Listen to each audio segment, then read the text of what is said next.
un peu fatigué. Qu'on essaie un peu de venir ensemble. Par le Seigneur Jésus. Ça, c'est la première chose que nous retenons. Donc, la loi nous est donnée par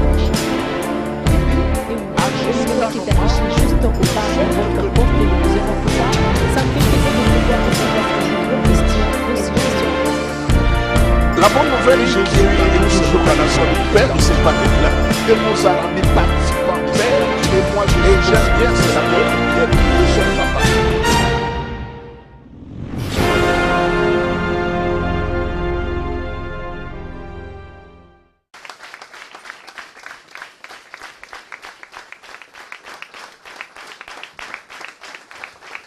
Je vous salue au nom du Seigneur Jésus-Christ. Vous pouvez reprendre vos places. Amen. Merci. Chers amis, je ne sais pas comment vous dire merci pour toute l'attention que vous nous apportez chaque jour dans cette émission QRG, questions-réponses sur la grâce.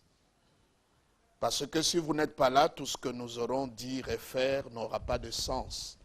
C'est comme ça que nous nous sentons honorés pour la présence de chacun de vous, ceux qui sont ici au plateau avec nous dans cet studio, et ceux qui nous suivent dans leur maison, que ça peut être dans leur chambre, dans un hôtel ou quel que soit le lieu, nous sommes là pour une seule raison, et l'unique.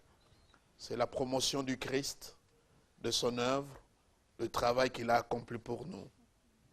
Et notre méthodologie est toujours la même. Nous posons des questions que les internautes nous ont posées et bien d'autres personnes aussi qui sont ici à Kinshasa.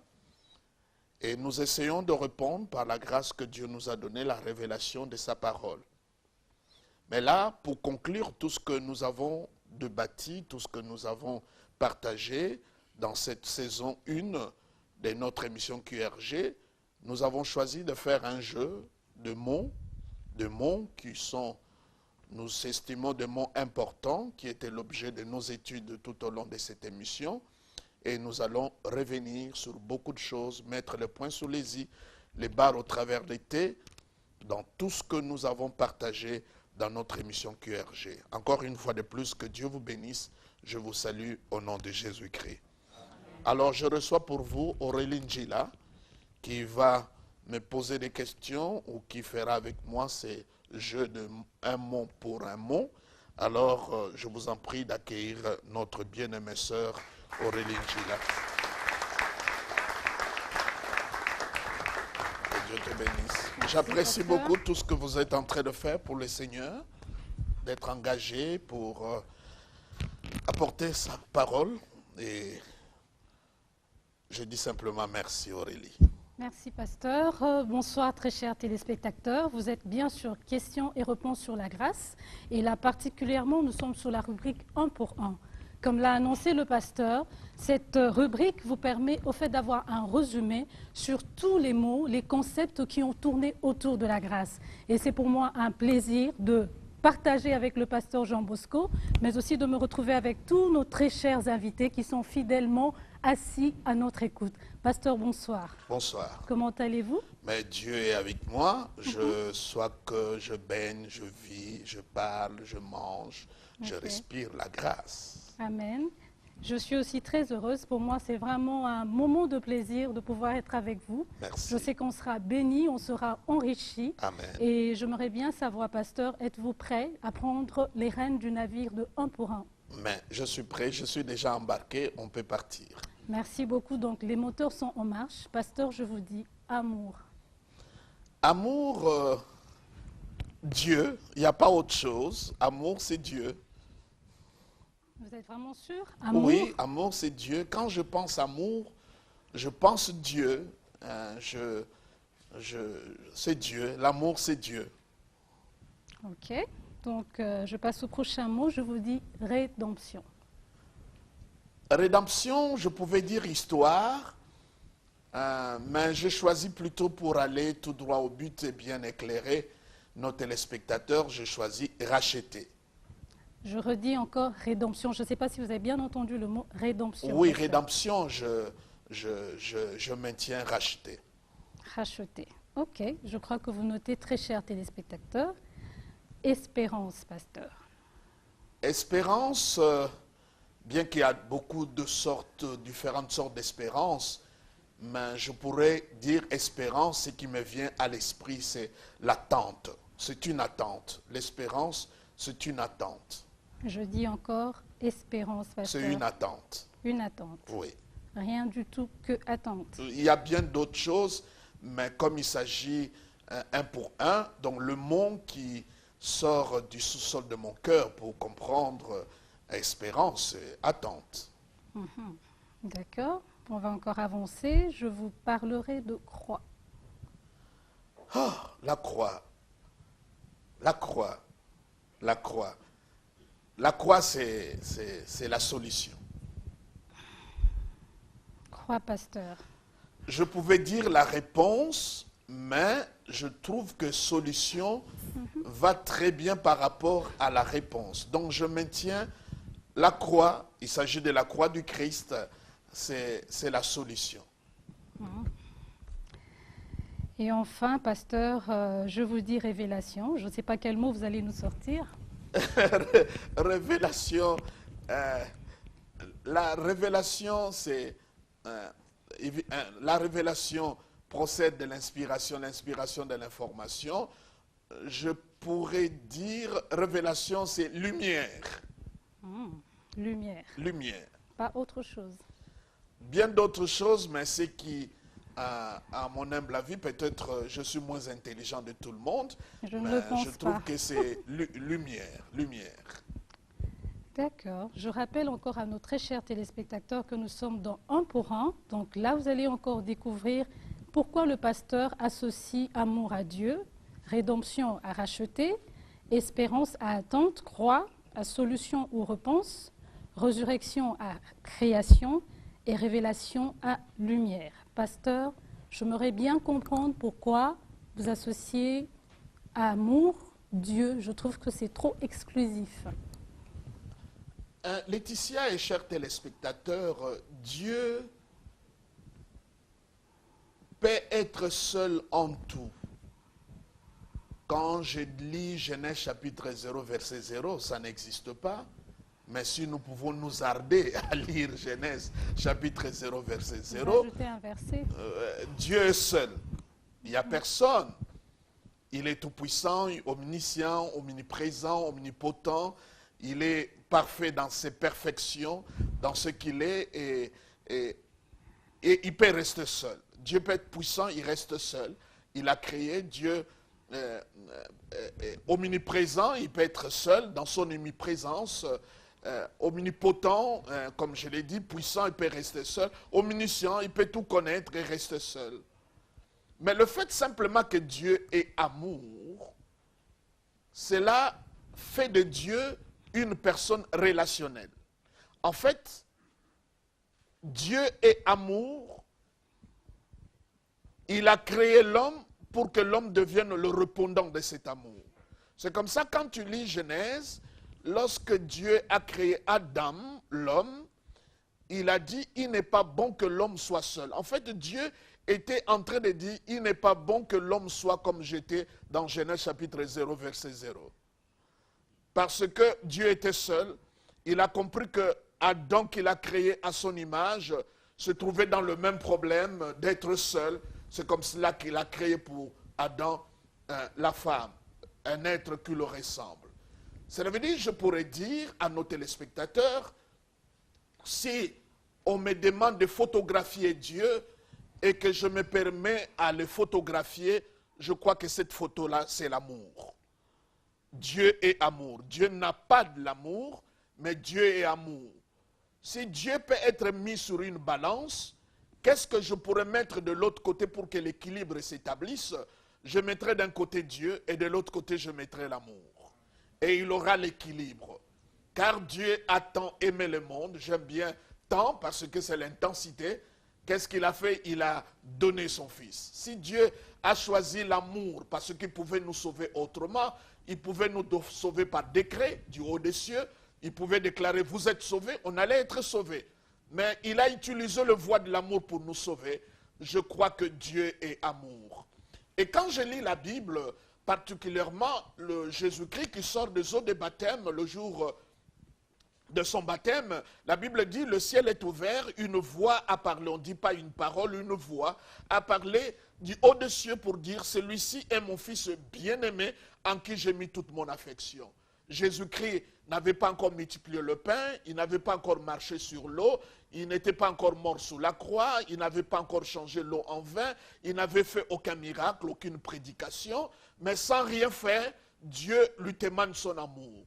En fait, Jésus, tout ce qu'il pouvait faire après était mis dans ce sceau de l'amour de Dieu. En fait, Jésus, tout ce qu'il faisait, il était convaincu d'être aimé par Dieu. Cela veut dire, même devant le tombeau de Lazare, il était conscient que Dieu ne pouvait pas l'abandonner parce que Dieu l'aimait.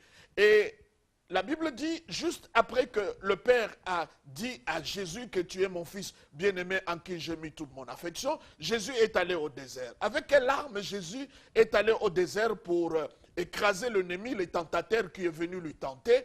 Je pense que jusque-là, on ne peut pas parler d'une autre arme. Jésus était tellement fou de l'amour de Dieu, c'était une arme de destruction massive pour laquelle le diable ne pouvait pas résister. Je pourrais dire aux chrétiens, lorsque tu es convaincu de l'amour de Dieu, le diable ne peut rien faire contre toi. C'est comme ça, quand le diable le tente, écoute Aurélie ce que le diable dit. Il dit à Jésus, si tu es le Fils de Dieu, change le pierre en pain. Première chose, j'aimerais bien noter, que le diable, il est tellement malin, il te fait croire ce que tu es et que tu n'es pas. Jésus-Christ est le pain de vie, il lui demande de changer le pain en pain. Entre-temps, Jésus déjà est le pain. Même si je parle de pain physique, la Bible dit, après la tentation, le désert, les anges sont venus le servir. Donc, d'une manière ou d'une autre, à la fin de tout, les anges allaient toujours donner Jésus-Christ du pain. Mais ce n'est pas ça mon histoire. Je ne peux pas prouver que je suis enfant de Dieu par ce que je fais. C'est comme mon enfant ne va pas me prouver qu'il est mon fils ou ma fille par le fait qu'il va à l'école. Il est mon enfant parce qu'il est mon enfant. Donc le diable voulait que Jésus prouve qu'il est enfant de Dieu par le faire. Entre-temps, il est enfant de Dieu parce que le Père l'a dit. Et qu'est-ce qu'il dit? Si tu es le fils de Dieu.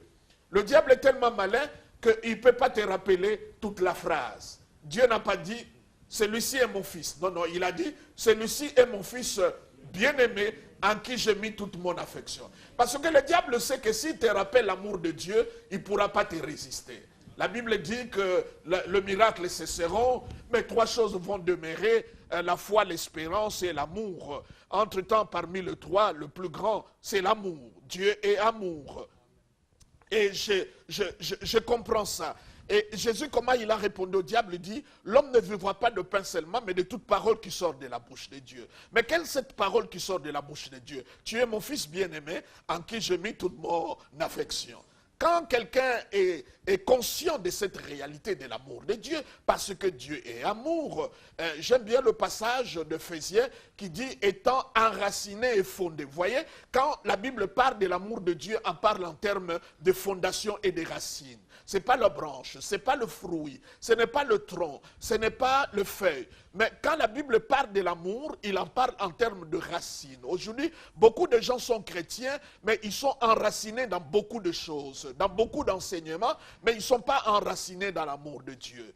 Vous savez, si tu habites une maison en étage ou quel que soit le niveau dans lequel tu te trouves, 3e, 4e, 5e étage, mais c'est que tu dois comprendre que la fondation est la même. Cela veut dire, quelle que soit la dimension que je peux atteindre, l'amour de Dieu restera toujours la fondation.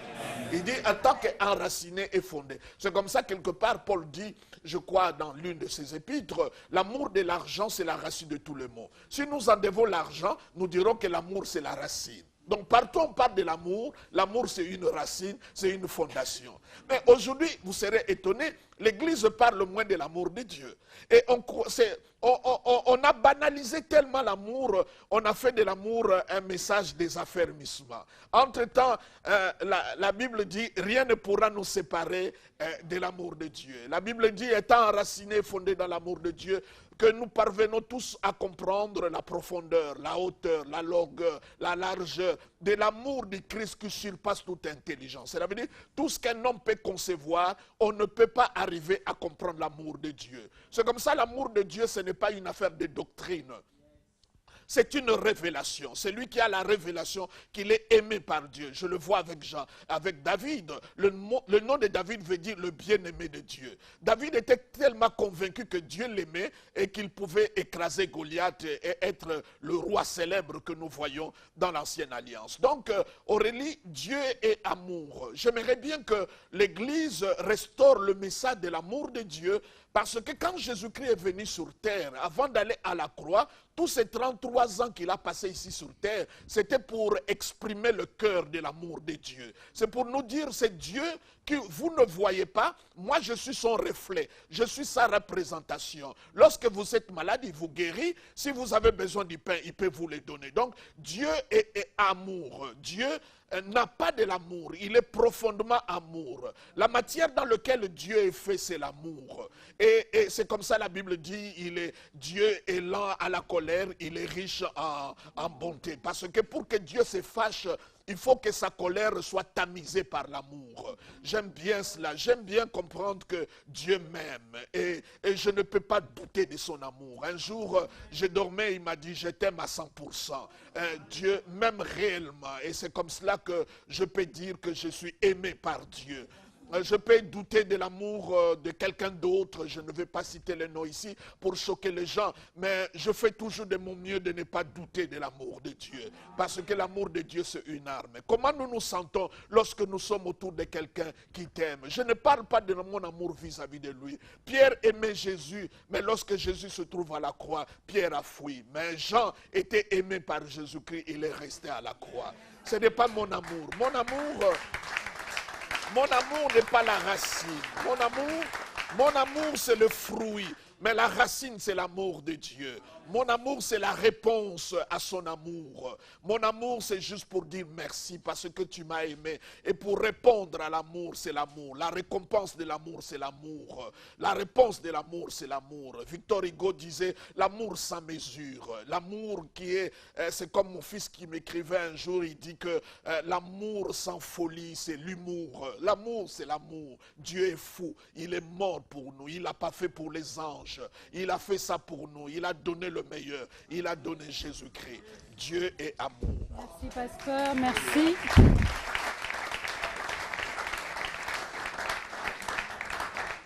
Autant de révélations, de sagesse, mais j'aimerais quand même qu'on revienne sur un point, pasteur. Vous dites que par rapport à l'amour, il faut que l'on soit enraciné dans l'amour. Moi, j'aimerais bien que vous expliquiez comment est-ce qu'un chrétien fait pour être enraciné dans l'amour de Dieu. L'expression de l'amour de Dieu, nous le voyons à la croix. Nous le voyons en Christ. Pour que l'amour soit restauré, nos regards doivent être portés sur Christ et sur son œuvre. Tu ne peux pas avoir une autre expression de l'amour que ce que Jésus-Christ a fait pour nous. C'est ça l'expression réelle, palpable de l'amour de Dieu. Je crois que lorsque nos regards sont portés non par des problèmes, non par les ennemis, non par les attaques, il arrive même des gens qui ne nous aiment pas, ne sont pas nombreux, mais parfois parce qu'ils partent à haute voix. J'ai toujours convaincu que le nombre des anges qui m'aiment sont plus nombreux que les démons. Je suis convaincu que Dieu qui est de notre côté, il est plus fort que celui qui est dans ce monde. Donc je pourrais simplement dire, pour qu'on soit enraciné et fondé dans l'amour de Dieu, on doit avoir le regard sur ce que Christ est et ce qu'il a fait pour nous. Merci, pasteur. Au début, vous avez dit que lorsque l'on met l'amour sur une balance d'un côté et d'un autre côté, lorsqu'on met Dieu, il y a un équilibre. Mais que pensez-vous des personnes qui, lorsqu'ils voient l'amour, ils pensent à l'argent, ils pensent à leurs parents, ils pensent à leurs enfants, ils pensent à leur mari? Que pensez-vous de Vous ce... savez, j'ai toujours été surpris lorsque j'anime des séminaires partout ailleurs et que je parle de l'amour de Dieu, je sens que les gens n'ont pas assez d'intérêt. Ça a toujours choqué parce que beaucoup de gens, l'image qu'ils ont de l'amour n'est pas une bonne image. Vous savez, nous sommes dans un environnement tellement hostile, malsain, pollué, que la plupart des exemples que nous avons, ce sont des exemples de la méchanceté. Et l'amour est tout à fait rare. C'est comme ça, nous ne pouvons que le trouver auprès de Dieu. Il y a des gens, on les a trompés au nom de l'amour. Alors quand tu parles l'amour, ça sonne très mal dans ses oreilles. Entre-temps, l'amour dont nous parlons, c'est agapaon, l'amour qui vient de Dieu, l'amour inconditionnel. Dieu nous aime, il n'y a pas de raison. Si tu poses la question à Dieu, pourquoi il m'a aimé, il te dira, il n'a pas de raison, il m'aime simplement. Et la Bible dit, lorsque nous étions pécheurs, Dieu a prouvé son amour en fait que Jésus-Christ est mort pour nous. Tu ne peux pas dire que Dieu ne m'aime pas parce que je ne suis pas marié. Non, non. Dieu t'aime parce que lorsque tu étais pécheur, Jésus-Christ est mort pour toi. Et Aurélie, j'aime un passage de l'Ancien Testament qui dit, lorsque les montagnes, vous voyez, la montagne de Rwenzori ou bien la montagne de Kilimanjaro, il dit, lorsque les montagnes s'éloigneront, quelque chose pratiquement d'impossible. Lorsque les montagnes s'éloigneront, il dit que c'est possible et que les collines chancellent. Mais mon alliance de l'amour ne s'éloignera point. Vous voyez, l'amour c'est quelque chose qui ne s'éloigne pas. L'amour, ce n'est pas les femmes, ce n'est pas l'argent. Tout ça, ce n'est que des brides d'amour. Mais l'amour, c'est Dieu. C'est comme ça, quand nous serons au ciel, la quantité de l'amour de Dieu ne va pas épuiser. Parce que Dieu n'a pas l'amour, mais Dieu est amour. Et pour comprendre cet amour, il faut une révélation.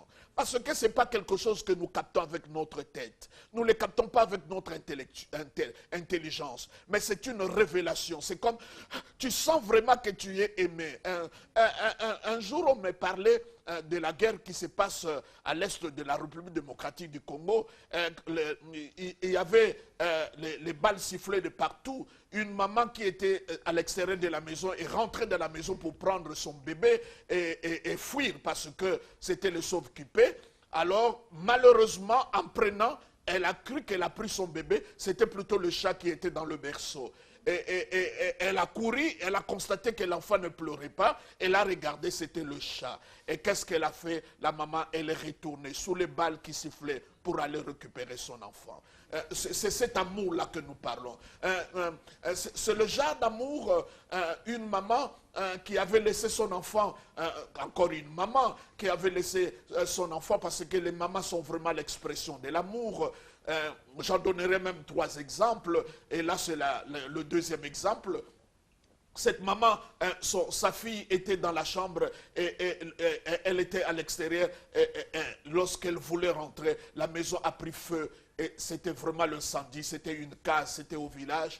Elle a pris la couverture qui était mouillée, elle est entrée, elle a émailloté son enfant. Et lorsqu'elle sortait, tout le feu est tombé sur lui. La maman avait un visage qui n'était pas très bien. C'est comme ça, un jour, les enfants étaient ensemble, ils faisaient la concurrence de la plus belle maman.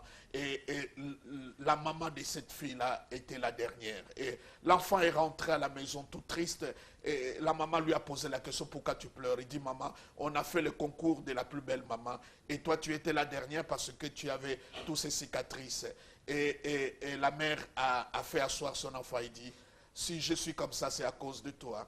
Parce qu'un jour, voici ce qui est arrivé. Il a rencontré l'histoire. L'enfant a entrelacé sa mère au cou. Il a dit, pour moi, maman, tu es la plus belle femme. Lorsque je vois ce que Jésus a fait, comment il était déshabillé, les chicottes, les fouets, la méchanceté qu'il a eu, comment il a été défiguré. Esaïe dit, personne ne pouvait le regarder. Je peux dire que Dieu m'aime.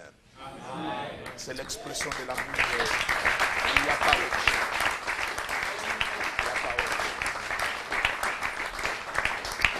Très bien dit, pasteur, mais dites-moi, comment est-ce qu'on peut être convaincu de l'amour de Dieu? Je parle de cette personne qui n'a même pas été convaincue de l'amour de ses parents. Je parle de cette femme qui a été déçue à cause de la haine que son mari lui manifeste. Comment est-ce qu'on peut arriver à être convaincu de l'amour de Dieu? Oui, la confusion existe souvent lorsque nous pensons que ça, c'est déjà, d'un premier temps, c'est la stratégie du diable. Il nous fait entourer de mauvaises personnes pour que nous ne puissions pas avoir la bonne perception de l'amour de Dieu. C'est comme cela qu'il est important pour nous de savoir, de nous être entourés de bonnes personnes, parce que ça fait un bon environnement qui nous donne aussi avoir une bonne perception, parce que ce que tu perçois, c'est ce que tu auras. Tu ne peux pas avoir si tu ne perçois pas. Donc, il y a lieu d'abord de changer notre perception des choses. Et je dirais à cette femme-là, tout ce qu'un homme peut te donner ne pourra pas répondre à tout ce que tu as besoin. Parce que quand Dieu t'a créé, il a mis ton cœur à la forme de Dieu. Ne peut que le remplir, c'est Dieu lui-même. Tu peux mettre autant de maris, autant de voitures, autant de maisons, ça sera toujours un gouffre, un vide.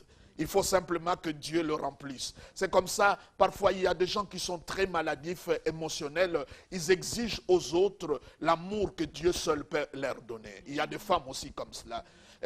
Moi, il m'arrive aussi parfois que mon cœur est débordé de l'amour. Et j'embrasse ma femme, elle croit que c'est elle que j'embrasse. Entre-temps, c'est Dieu. Comme je ne sais pas donner des bisous à Dieu, le trop-plein de l'amour de Dieu, je le donne à ma femme. Entre-temps, c'est vraiment Dieu, je sens que je suis aimé par lui.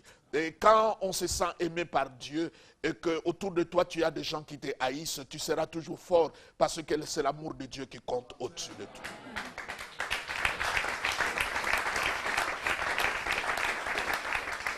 Rien ne pourra nous séparer de l'amour de Dieu. Quelle que soit la situation, le problème, l'amour de Dieu est invincible. Merci, révérend. Vous l'avez si bien dit, l'amour est la racine de tout. L'amour est la base de tout. Et je pense que c'est un sujet important. Qu'est-ce que vous avez à dire à nos très chers téléspectateurs, ceux-là qui n'ont peut-être pas encore expérimenté cet amour? Quel est le message que vous leur donnez ce soir? Mon message, l'expression de l'amour, nous le voyons à l'œuvre du Christ. Je reprends encore, Jésus-Christ doit revenir le centre de notre vie. L'expression de l'amour de Dieu, c'est Jésus-Christ. Lorsque tu regardes vers lui et que tu l'acceptes, que tu lui donnes tellement de la place, tu verras cet amour-là prendre de la place. Tu seras imbibé, arrosé, tu seras vraiment presque capturé par l'amour. Moi, j'ai été capturé par l'amour de Dieu. Je suis tombé je ne sais pas pourquoi quand on parle de l'amour, on parle toujours de tomber. Hein? Je ne sais pas pourquoi, je poserai la question un jour aux gens plus intelligents que nous, mais je suis... en fait, c'est pas moi qui l'a aimé, c'est Dieu qui m'a aimé le premier. Et je trouve que à ces téléspectateurs qui est en train de nous suivre, simplement de croire en Jésus-Christ et il va vivre l'expression de l'amour de Dieu. Merci révérend. Nous virons maintenant sur le mot rédemption. Vous m'aviez parlé de racheter. J'aimerais savoir, est-ce que quelque part, il y a eu d'abord une vente qui a été faite pour parler de rachat? Effectivement, quand nous parlons de la rédemption, j'aime bien le passage qui se trouve dans Éphésiens, chapitre 3, qui dit en lui, donc en Dieu, nous avons la rémission de nos péchés. Ça veut dire, par rapport à nos péchés, à ce que nous avons fait, si tout dépendait que de Dieu, il allait simplement nous pardonner. Mais le fait que Adam a péché, il a donné le pouvoir au diable, il est devenu esclave. Cela veut dire le diable est devenu le maître. C'est comme ça que du côté de Dieu, Dieu nous pardonne, mais du côté du diable, Dieu a procédé par une rédemption. Et le terme rédemption, rachat, nous pouvons en parler par rapport, n'est-ce pas, à un esclave. Cela veut dire dans un marché d'esclaves, on a vendu l'esclave qui devient propriété de quelqu'un. Si tu veux récupérer l'esclave, tu dois racheter. Parce qu'il a été acheté, maintenant tu dois le racheter. Et c'est ce que Dieu a fait. Le fait que nous avons péché, Dieu nous pardonne, mais comme on est devenu esclave du diable, du péché, de la mort, de la domination, de l'envoûtement, des maladies et toutes ces choses-là, de la condamnation, Dieu, par Jésus-Christ, a payé le prix. Et la Bible dit le prix qu'il a payé, c'était le prix élevé, c'était son propre sang. C'est ça qu'il a payé. Mais j'aimerais bien expliquer quelque chose de très important. Que Aurélie, quand Dieu nous a rachetés par Jésus-Christ, parce qu'on parle de rachat, racheter, ça veut dire il y a un prix qui a été payé. Et si on veut vendre quelque chose ou bien acheter quelque chose, la valeur de la chose est déterminée par le prix qui est au marché.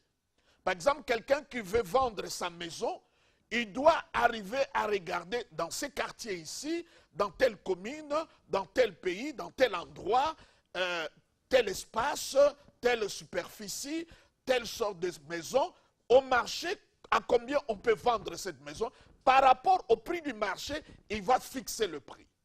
Maintenant, pour que Dieu rachète l'homme, quel est le prix au marché par lequel on devait acheter l'homme? D'abord, l'homme est créé à l'image de Dieu. Comment on peut racheter celui qui est créé à l'image de Dieu? Est-ce qu'avec le sang de moutons, de pigeons, de boucs, de brebis? Non, parce que l'animal a une valeur inférieure par rapport à l'homme. Est-ce qu'il pouvait être acheté par l'or, le diamant, les matières précieuses? Toutes ces matières-là, par rapport à l'homme, c'est inférieur. Donc, le prix par lequel on pouvait racheter l'homme ne pouvait venir que d'un homme. C'est comme ça qu'il y a eu incarnation. Dieu s'est fait homme. Et ça me fait toujours mal de voir que l'Église entière ne parle que de l'incarnation le jour de Noël. Or que s'il n'y avait pas incarnation, il n'allait pas avoir la croix, il n'allait pas avoir le sang, il n'allait pas avoir le substitut. Donc comme l'homme a péché, la valeur de l'homme est déterminée par le marché. Ça ne peut pas être le sang de bouc et de taureau, le diamant et l'or. Ça doit être un homme. Dieu s'est fait homme en Jésus-Christ. C'est comme ça que nous disons l'incarnation. Il a pris la place de l'homme. Il a payé le plus grand prix élevé. La Bible dit son propre sang. Ça veut dire quand Dieu, par le sang du Christ, l'homme a été racheté. Le prix a été payé. C'est comme ça que je suis étonné. Quand on dit que tu es chrétien et que tu viens en Jésus-Christ, tu as accepté le Seigneur et que tu as encore des comptes à rendre, ça m'étonne. Je pose une question. J'ai acheté par exemple du pain. Je vais dans une boulangerie, j'achète du pain. J'arrive à ma maison, donc je payais le prix. La manière dont je vais manger le pain, où je vais le griller, où je vais le mâcher, ça ne regarde plus la personne qui l'a vendu parce que moi j'ai réglé les comptes. Quand Dieu nous a rachetés, il n'y a aucune dette qui est restée. Donc on ne peut pas te dire, tu es chrétien, il y a encore des dettes à régler. Tout a été réglé. Parce que personne ne peut me dire que le sang de Jésus répand pour toi. Le sang de Jésus, c'est le prix à payer et qu'il y a encore des dettes à payer. Ça, ce n'est pas le sang de Jésus-Christ. Alléluia. Donc, il est important pour nous de comprendre et c'est ça le vrai problème. La délivrance, toutes ces choses-là, c'est parce qu'on n'a pas compris la rédemption. Et la rédemption, ce n'est pas un acte. La Bible dit, Christ est devenu notre rédemption. Ça veut dire, Jésus-Christ lui-même, ce n'est pas le rédempteur simplement, mais c'est la rédemption. Donc, on n'est plus esclave. Il nous a rachetés. Nous avons changé de maître. Nous avons changé de propriété. Nous sommes maintenant du côté de Dieu et nous n'avons rien à payer au diable. Parce que nous sommes complètement rachetés. Et rachetés pas par l'or, ni par le sang de bouc, ni de taureau, ni par l'argent, mais nous sommes rachetés par le sang précieux de Jésus-Christ.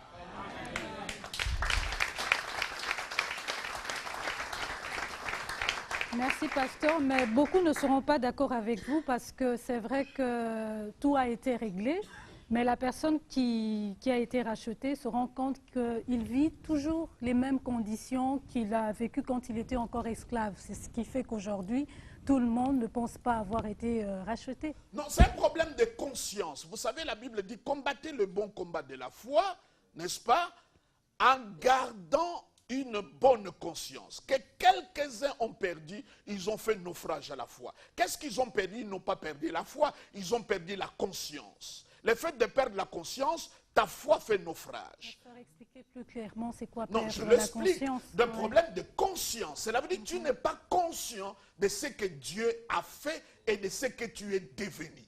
Okay. Le diable qui entretient l'ignorance, il te fait croire ce que tu n'as pas. Vous voyez, c'est comme, je pourrais le dire, quand tu es ignorant, tu ne peux pas jouir de ce qui est à ta portée, de ce qui t'appartient. Ça veut dire quand tu es ignorant de l'œuvre du Christ, de ce qu'il a fait, mais qu'est-ce qui peut arriver?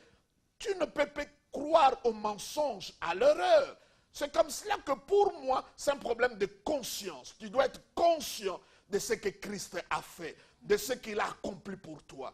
Et quand la Bible parle de la rédemption, elle est totale. Le prix a été payé. Qu'est-ce que tu as encore à donner? Tu ne me diras pas que ce que Jésus a fait à moitié. Mais pourquoi il a dit tout est accompli? Parce que tout a été accompli. Il a dit tétélestai. C'est accompli. C'est à toi maintenant de comprendre que tu es racheté. Je l'ai toujours dit, un enfant qui vient de naître, il ne connaît pas son sexe. Le jour qu'il prendra conscience qu'il est garçon, il est fille, ça va changer son attitude. Mais ça ne veut pas dire que le jour qu'il a pris conscience qu'il est devenu garçon, il est devenu fille. Beaucoup de gens ne sont pas conscients de ce qu'ils ont en Christ. Le jour que tu prendras conscience, tu ne le deviens pas, mais ça va changer ton attitude et ta manière de vivre. Merci, pasteur. Je crois que c'est vraiment très clair. Donc, il n'y a plus de dettes à payer. Tout a été réglé. Les péchés des ancêtres, de ce que tes parents ont fait. Quand Jésus-Christ a versé son sang, la facture a été réglée. Si j'achète un pain et que la personne qui m'a vendu le pain vient à ma maison, commence à me dire de quoi je veux faire du pain, je dirais non, parce que j'ai tout déjà payé. C'est comme par exemple, j'ai une dette de $100 et que Bill Gates me téléphone, il me dit, j'ai déjà réglé la facture, et toi tu continues à me dire que la facture n'est pas réglée, c'est pas Bill Gates. Si c'est Jésus qui a réglé la facture, je crois que la facture a été réglée totalement. Il n'y a plus de dette. Sinon, ce n'est pas Jésus. Donc, c'est un problème de foi aussi. C'est un problème de foi, de conscience. C'est un problème de révélation. C'est un problème de lumière, de clarté. Je sais justement, je crois qu'à l'époque, même quand on rachetait un esclave, il y avait un document qui était signé, pasteur? Oui, il y a le document, vous le voyez. La Bible est là. Lisez toute la Bible. Est-ce que le problème n'est pas lié au fait que le chrétien ne prend pas le temps de lire suffisamment? Il s'arrête à un certain niveau. Testament. Jésus-Christ nous a laissé un testament. Il faut lire le testament qu'il a laissé. Au lieu de baser ta vie sur les expériences qui sont relatives, la parole de Dieu, c'est un absolu. C'est l'absolu. Et c'est là que nous devons puiser notre force. Pas ailleurs. Merci, très chers téléspectateurs. Vous qui venez de nous rejoindre, vous êtes bien dans Questions et réponses sur la grâce.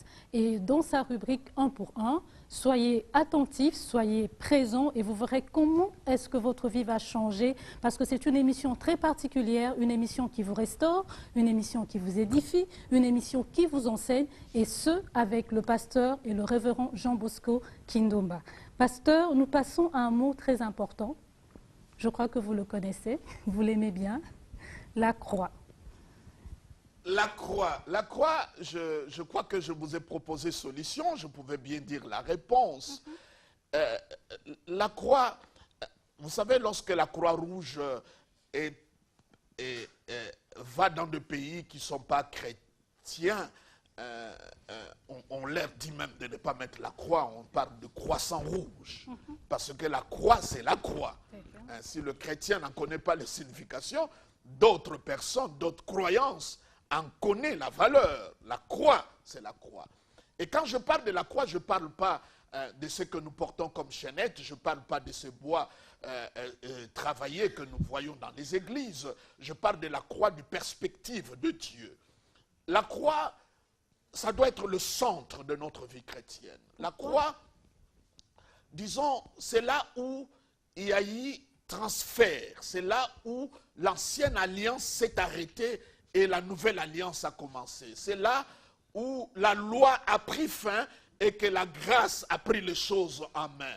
La croix, c'est là où l'ancienne alliance a été déclarée caduque et que la nouvelle alliance a commencé. La croix, c'est là où je vois l'expression du jugement et de la colère de Dieu sur ce que je vois sur Jésus-Christ.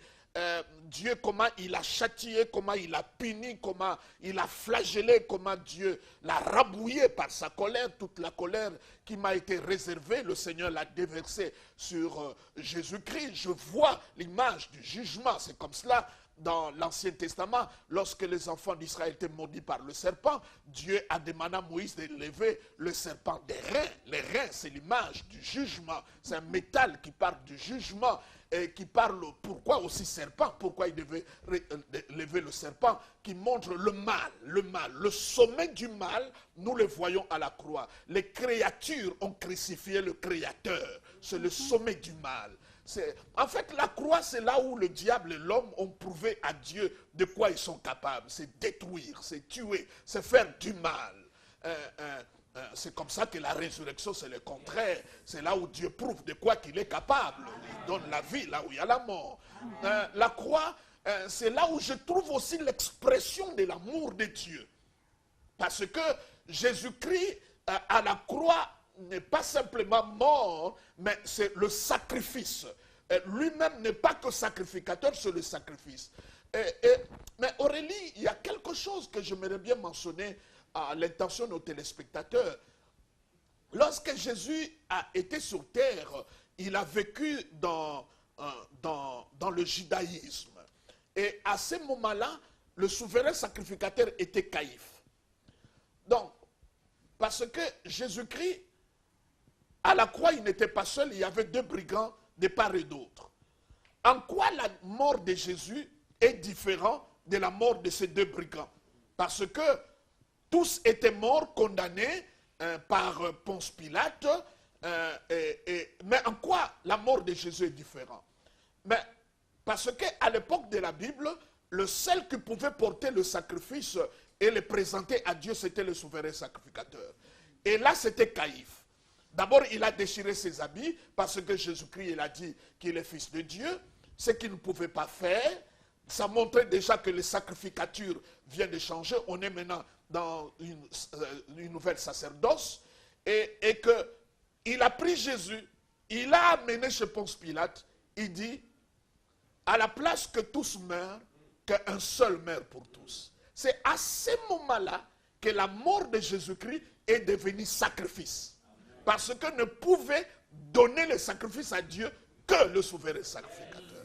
Alors quand Ponce Pilate l'a fait, la mort de Jésus a pris ce sens-là divin, ce sens-là spirituel d'un sacrifice. Donc je dirais aussi la croix, c'est l'endroit de la victoire. Parce que vous connaissez dans Genèse 3,7, quand Dieu parle de la sémence de la femme qui devait écraser la tête du serpent. C'est comme ça que j'aime la nouvelle alliance. Dans l'ancienne alliance, Moïse, il a pris la queue du serpent. Dans la nouvelle, Jésus-Christ a écrasé la tête. Entre la queue et la tête, vous comprenez bien que c'est la tête qui est la plus grande victoire. Donc il a écrasé la tête du serpent.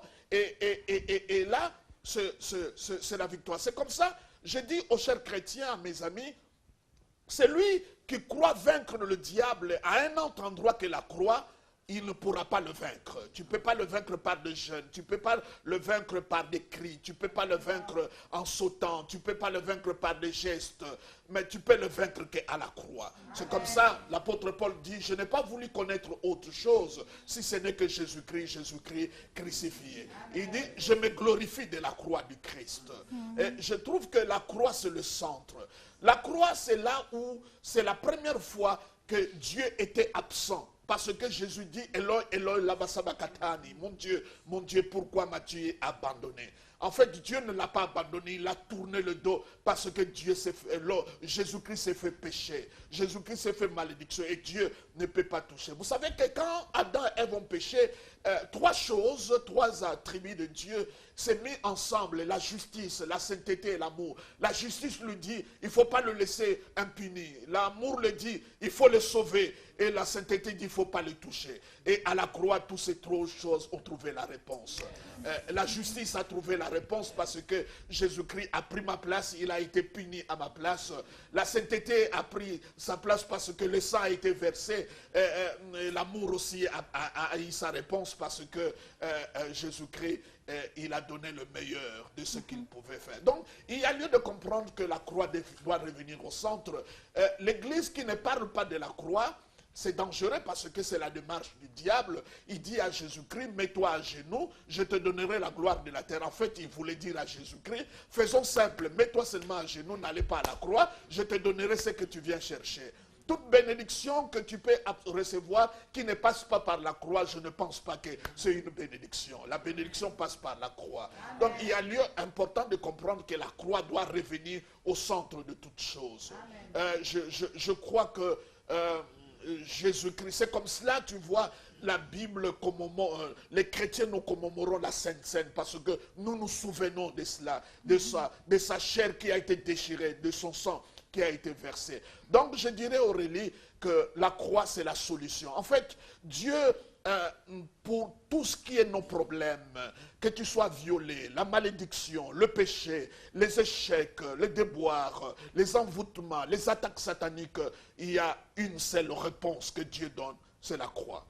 Merci, pasteur, c'est très clair, mais vous savez, le temps nous fait défaut. Nous sommes vraiment en train de tendre petit à petit vers la fin de notre émission et j'aimerais que nous puissions aborder un point qui me laisse un peu perplexe parce que je n'arrive pas à comprendre comment vous associez la résurrection à la création. La résurrection, je l'associe à la création parce que la résurrection, c'est le genèse de la nouvelle alliance. Okay. Ça veut dire quand Dieu a créé dans Genèse chapitre 1er, tout ce qui est naturel, c'est le premier Adam. Lorsque le second Adam est venu, c'est la résurrection. C'est comme ça la Bible dit ceci. Si Jésus-Christ n'était pas ressuscité, nous allons continuer à être des pécheurs. Notre foi est vaine et notre prédication elle est vaine. Jésus-Christ qui est né de la chair avait une généalogie, mais Jésus-Christ ressuscité n'a pas de généalogie. Et c'est comme ça la Bible dit, si tu crois dans ton cœur, tu confesses de ta bouche que Dieu l'a ressuscité. Cela veut dire, tu ne peux pas me dire que je suis chrétien si tu ne me parles pas de la résurrection. C'est comme ça la plupart des choses que les gens disent. Je lis dans la Bible, telle a été liée, c'est avant la résurrection. Donc à partir de la résurrection, une nouvelle création a commencé. Parce que avant la résurrection, Jésus-Christ était le Fils unique de Dieu. Mais après la résurrection, il est devenu le premier-né d'entre les morts. Amen. Notre aîné, le premier né d'entre les morts. Donc cela veut dire, à partir de la résurrection, on a commencé une nouvelle création.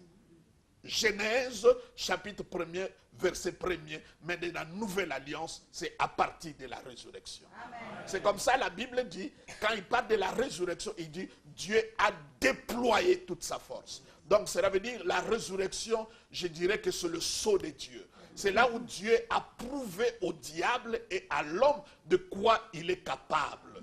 De quoi il est capable. Cela veut dire la mort, l'homme et le diable ont voulu prouver à Dieu de quoi ils sont capables, mais par la résurrection, Dieu a eu sa revanche, il a prouvé de quoi il est capable. Et je demande que l'esprit de la résurrection répande dans nos cœurs, parce que la Bible dit le même esprit qui a ressuscité Jésus d'entre les morts habite en nous. Jésus-Christ, quand il est ressuscité, il a dit tout pouvoir m'a été donné.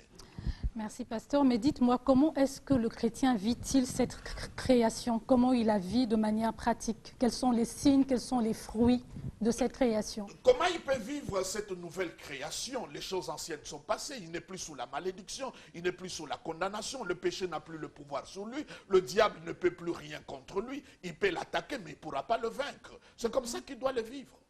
Okay. C'est comme cela. Très clair. Très clair. C'est simple que ça. On n'a pas besoin de revenir vers les délivrances. Non, on n'en a pas besoin. On est né libre et libéré. Donc tout cela qui se retrouve dans les délivrances, dans les retraites, dans toutes sortes d'imprécations, se retrouve vraiment dans l'erreur. Je ne sais pas le juger, mais je me pose la question, est-ce que réellement ils ont rencontré le Seigneur? Est-ce qu'ils sont nés de nouveau? Est-ce qu'ils se sont identifiés à Christ? Parce que le chrétien, c'est celui qui est identifié à Christ. Il est mort avec Christ, il est enseveli avec Christ, il est ressuscité avec Christ, il est assis à la droite du Père avec Christ. C'est celui-là que j'appelle le chrétien. Merci, pasteur. Merci, c'est très riche ce partage.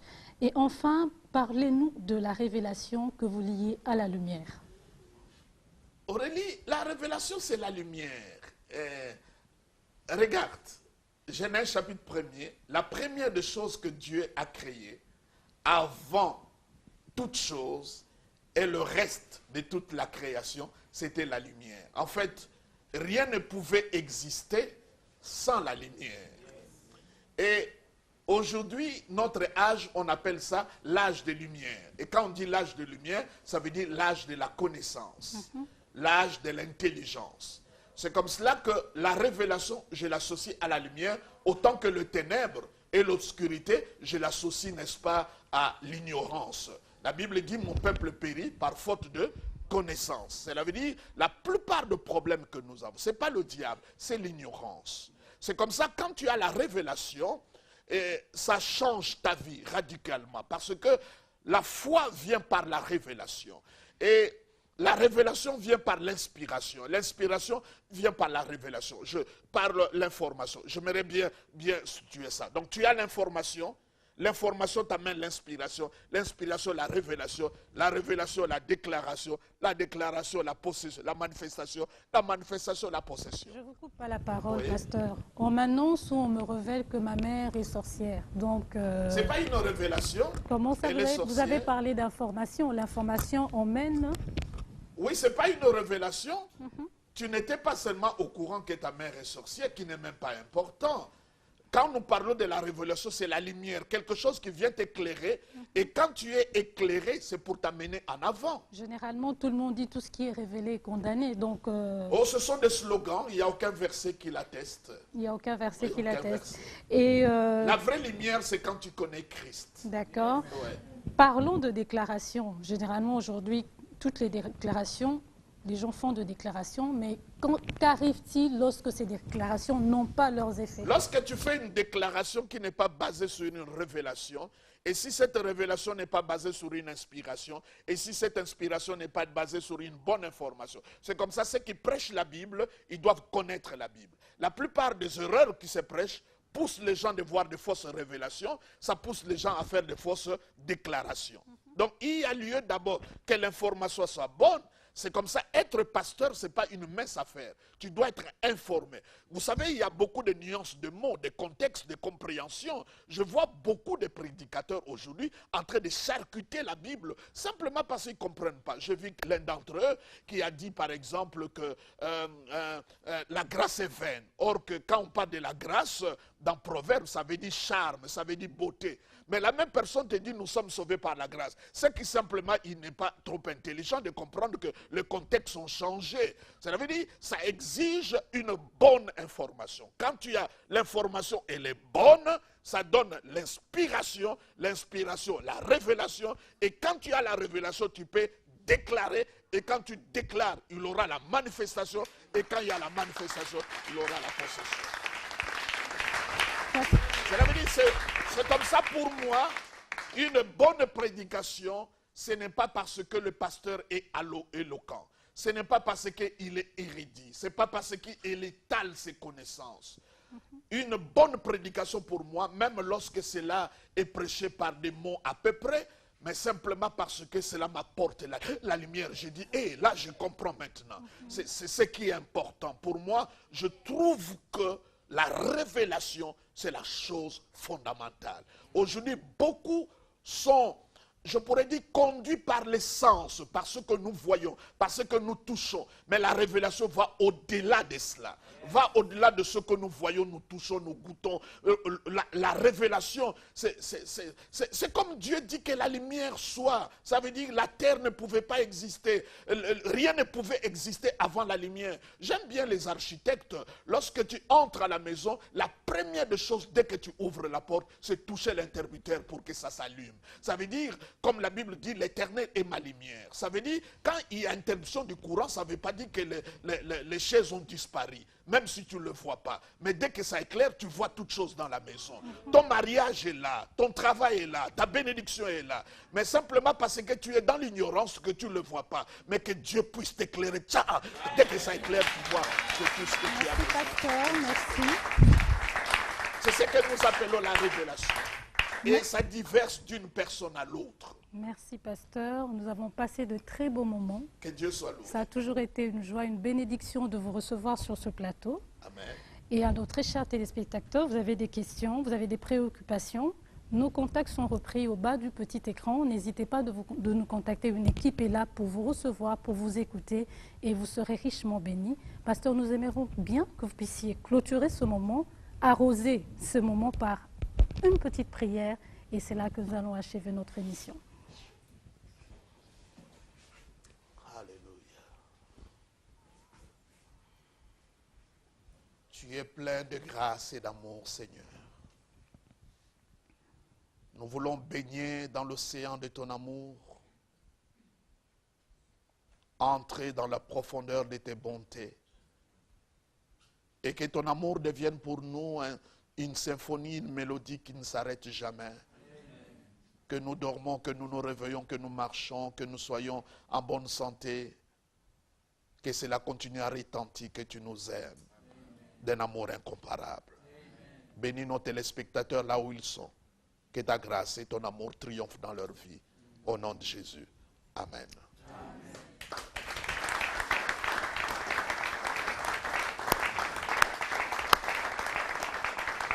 Alléluia.